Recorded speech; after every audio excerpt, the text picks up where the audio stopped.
Visakha Gajuwaka GVMC 68వ ward పరిధి మింది గ్రామంలో ఇసుక సరఫరా కేంద్రాన్ని ప్రారంభించారు. గురువారం జరిగిన ఈ కార్యక్రమానికి ముఖ్య అతిథిగా శాసనసభ్యులు పల్లా శ్రీనివాసరావుతో పాటు గాజువాక మండల తహసీల్దార్ శ్రీవల్లి పాల్గొని ఇసుక సరఫరా కేంద్రాన్ని ప్రారంభించారు.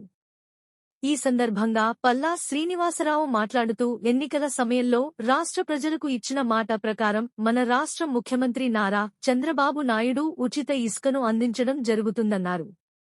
విశాఖపట్నంలో గాజువాక, ఆరిలోవ, భీమిలి ప్రాంతాలలో ఇసుక సరఫరా కేంద్రాలను ప్రారంభించమన్నారు. ఈ కేంద్రాల ద్వారా ఇసుక టన్ను ఖరీదు ₹1000 ఈ ₹1000 కూడా కేవలం నది నుండి తోడి గాజువాక డిపో వరకు తీసుకురావడానికి అయ్యే ఖర్చు నిమిత్తమే తీసుకోవడం జరుగుతుందన్నారు. అలాగే ఇసుక కావాల్సిన వారు ఆన్లైన్ ద్వారా తీసుకోవచ్చు. లేదంటే నేరుగా ఇసుక సర్ప కేంద్రం వద్దకు వచ్చి తీసుకోవచ్చని వారు కొనియాడారు. ఈ కార్యక్రమంలో 68 ward incharge Gudivada Latish, circle inspector A Parthasarathi మరియు గాజువాక ఎంఆర్ఓ, సచివాలయం సిబ్బంది పాల్గొన్నారు. ఈరోజు మైనింగ్ డిపార్ట్మెంట్ వారు ఇక్కడ ఇసుక డిపోలు ఏర్పాటు చేయడం జరిగిందండి. ఇది అంటే వాళ్ళు పర్మిషన్ ఇచ్చిన తర్వాత ప్రైవేట్ వ్యక్తులు ఇది ఏర్పాటు చేసుకున్నారు. సో ఇక్కడ ఒకటి గాజువాక, అలాగే ఆరిలో, ఇంకొకటి భీమిలి.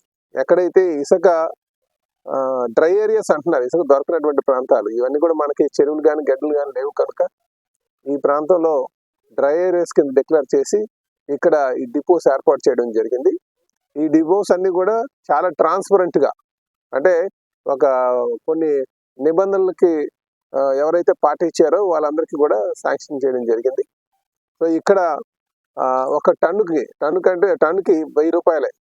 గతంలో అయితే అవి 2000, 2000 పై కూడా వెళ్ళింది, 1500, 2000. అలా కాకుండా ఏ సీజన్లో అయినా సరే ₹1000కే ఇక్కడ టన్ రేట్ ఫిక్స్ చేయడం జరిగిందండి గవర్నమెంట్. కనుక ఇది ప్రజలందరూ కూడా వినియోగించుకోండి అని చెప్పేసి మరి మీ ద్వారా తెలియజేస్తున్నాం. ఎక్కడ కూడా బ్లాక్ మార్కెట్ ఉండకూడదు, భవన నిర్మాణం కాని కార్మికులు ఇబ్బంది పడకూడదు, అలాగే భవన నిర్మాణం చేసుకున్నటువంటి యజమానులు ఇబ్బంది పడకుండా ఉండాలనే ఉద్దేశంతో గౌరవ ముఖ్యమంత్రి గారు ప్రజలకు అభిష్టం మేరకే ఈ డిపోలన్నీ కూడా ఏర్పాటు చేయడం జరిగిందని చెప్పి తెలియజేస్తున్నాం. అలాగే దీనివల్ల కొంత ప్రభుత్వానికి నష్టం ఉన్నా సరే, ఎందుకంటే ఇదివరకు రాయల్టీ కలెక్ట్ చేసేవారు, సీనరేజ్ అని చెప్పి రాయల్టీ అని చెప్పేసి ఇవి కలెక్ట్ చేసేవారు. కానీ రాయల్టీ కానీ సీనరేజ్ కానీ ఇవన్నీ లేకుండా ప్రజలకి, ఎందుకంటే నిర్మాణ రంగం బాగా అభివృద్ధి చెందుతున్నటువంటి దశలో ఉంది కనుక ఇవి నిర్మాణదారులకు కానీ లేకపోతే భవన నిర్మాణ కార్మికులకు కానీ వాళ్ళెవరికి ఇబ్బంది లేకుండా ఉండాలనే ఉద్దేశంతో ఈరోజు రాష్ట్ర ప్రభుత్వం, ముఖ్యమంత్రి గారు ఆలోచనతో ఈ డిపోలు ఏర్పాటు చేయడం జరిగిందని చెప్పి తెలియజేస్తున్నాం.